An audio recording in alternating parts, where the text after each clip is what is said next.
वंदे मातरम से जुड़ा एक और विषय है जिसकी चर्चा करना उतना ही आवश्यक है।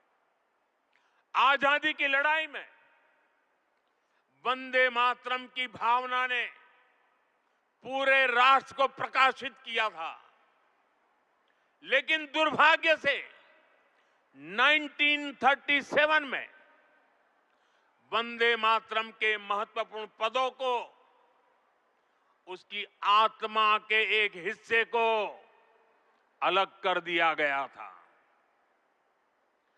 वंदे मातरम को तोड़ दिया गया था, उसके टुकड़े किए गए थे। वंदे मातरम के इस विभाजन ने देश के विभाजन के बीज भी बो दिए थे। राष्ट्र निर्माण का ये महामंत्र, इसके साथ ये अन्याय क्यों हुआ, ये आज की पीढ़ी को भी जानना जरूरी है, क्योंकि वही विभाजनकारी सोच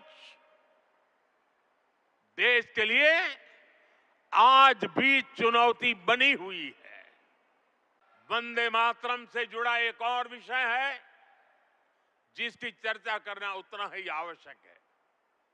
आजादी की लड़ाई में वंदे मातरम की भावना ने पूरे राष्ट्र को प्रकाशित किया था, लेकिन दुर्भाग्य से 1937 में वंदे मातरम के महत्वपूर्ण पदों को, उसकी आत्मा के एक हिस्से को अलग कर दिया गया था।